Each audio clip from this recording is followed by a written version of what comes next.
The ocean is full of things that should have stayed lost, but few are as hungry as the rusted hull of the vessel aground off the coast of Chile. You don't board this ship to find treasure. You board it to become part of the cargo. Item number SCP-455. Object Class Euclid. Special Containment Procedures. SCP-455 cannot be moved or contained in a traditional facility due to its sheer size and its fixed location. It is currently aground off the coast of Chile. A perimeter of 5 kilometers has been established around the vessel. Public access is strictly prohibited under the guise of a hazardous waste spill. Any unauthorized vessels entering the perimeter are to be intercepted and their crews detained for questioning and the administration of Class A amnesties. No personnel are permitted to enter SCP-455 with Level 3 clearance and a dedicated security detail. Under no circumstances should any individual enter the vessel alone. Remote-operated vehicles are the primary method of exploration.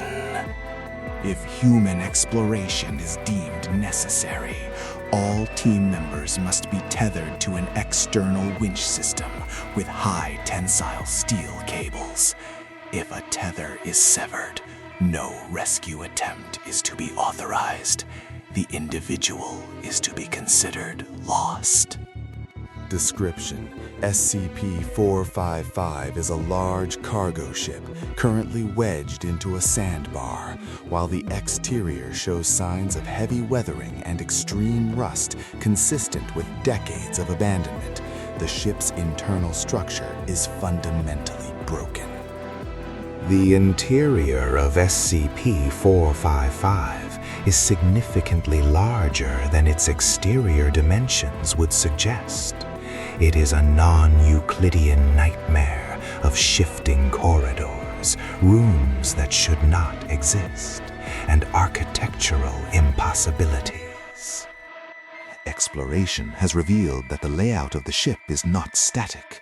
Hallways have been observed to lengthen, shorten, or redirect themselves when not under direct observation. A door that led to a galley 5 minutes ago may now open into a vertical shaft stretching down into darkness for kilometers.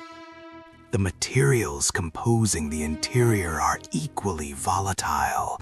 While much of the ship is standard steel and iron, large sections of the lower decks have been replaced or infused with biological matter. Researchers have reported walls that pulse with a rhythmic heartbeat, floors covered in a substance resembling human skin, and pipes that leak a pressurized slurry of blood and seawater. Most disturbingly, the ship appears to possess a form of predatory intelligence. It does not merely kill those who enter, it incorporates them. The following is a transcript of Exploration Log Delta 6. This mission utilized 3 D-Class subjects, D-182, D-183, and D-184, equipped with head-mounted cameras and tethered by steel cables. The subjects entered through a breach in the hull at the waterline.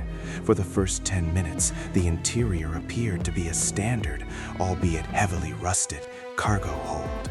However, as they moved toward the central engine room, the spatial anomalies began to manifest. D-182 reported that the hallway behind them had vanished, replaced by a wall of solid, cold-rolled steel. The tether cables, however, remained taut, seemingly passing directly through the new wall. The team continued forward. They entered what appeared to be a crew dormitory.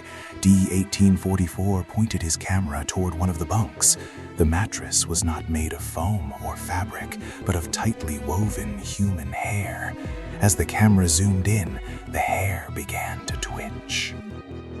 D-184 moved away quickly, but the sound of wet, rhythmic breathing could be heard coming from the walls themselves. At the 15-minute mark, the team reached a staircase leading down. The stairs were made of rusted metal, but the banister was composed of fused human femurs. D-183 refused to touch it, complaining of a high-pitched ringing in his ears. Command ordered the team to descend. As they reached the bottom of the stairs, the feed from D-182's camera distorted. When it cleared, the team was no longer in a ship. They were standing in a hallway that appeared to be constructed entirely from the filing cabinets of a mid-century office building. The floor was carpeted in damp gray wool that smelled of stagnant salt water. D-184 began to panic, noting that his tether was no longer pulling toward the entrance, but was instead being pulled upward into a ceiling that was now 30 feet above them. Then the remodeling began. The team heard a mechanical grinding sound, like a massive engine turning over. The filing cabinets began to slide out of the walls on their own. D-183 screamed as a drawer opened directly at his midsection. From within the drawer, dozens of small metallic hands, resembling clockwork surgical tools, reached out and grabbed his flight suit. D-182 and D-184 attempted to pull him away, but the strength of the mechanism was unnatural. The cabinets didn't just pull D-183 in, they began to dismantle him. The camera feed shows D-183's legs being folded at angles the human body cannot survive. The drawer slammed shut. The sound of grinding metal continued for several seconds, followed by the sound of a typewriter clacking from behind the steel.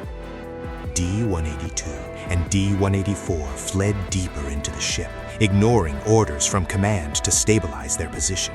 They ran through a series of rooms that defied logic. A ballroom filled with waist-deep seawater, where the chandeliers were made of glowing deep-sea fish, and a cargo bay where the crates were made of living, translucent flesh.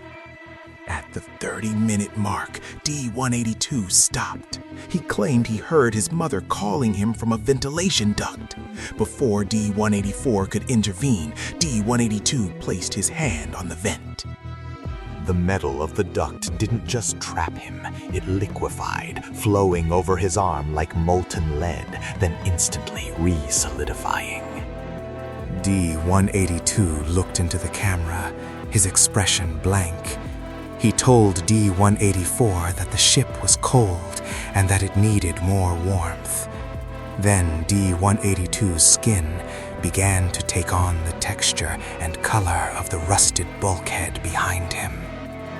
Within 2 minutes, he was no longer a man. He was a decorative relief on the wall, his face frozen in a silent, metallic scream. D-184, now the sole survivor, attempted to follow his tether back. He wound the cable frantically, but as the winch pulled him back, he didn't head toward the exit. The cable was being pulled into a massive, biological orifice that had opened in the floor. The last 30 seconds of the footage showed D-184 being pulled into a chamber filled with what can only be described as a biological computer.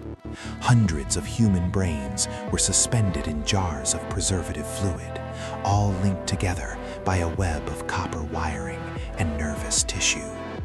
As D-184 was pulled toward the center of the mass, a voice, synthesized through a rusted intercom on the wall, spoke.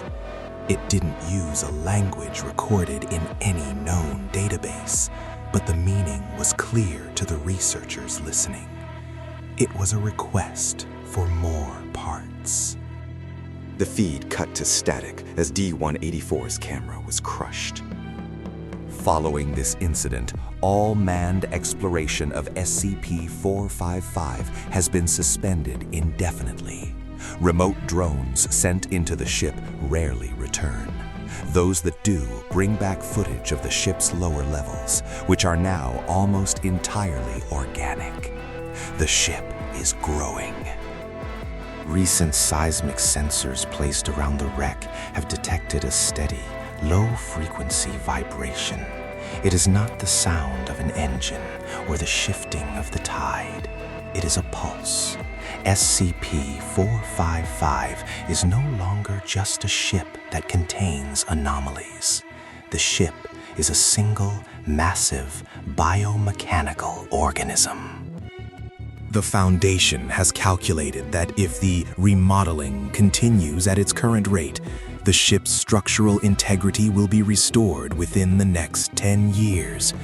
We do not know what will happen when a non-Euclidean predatory vessel finally decides to leave the sandbar and head back out to open sea.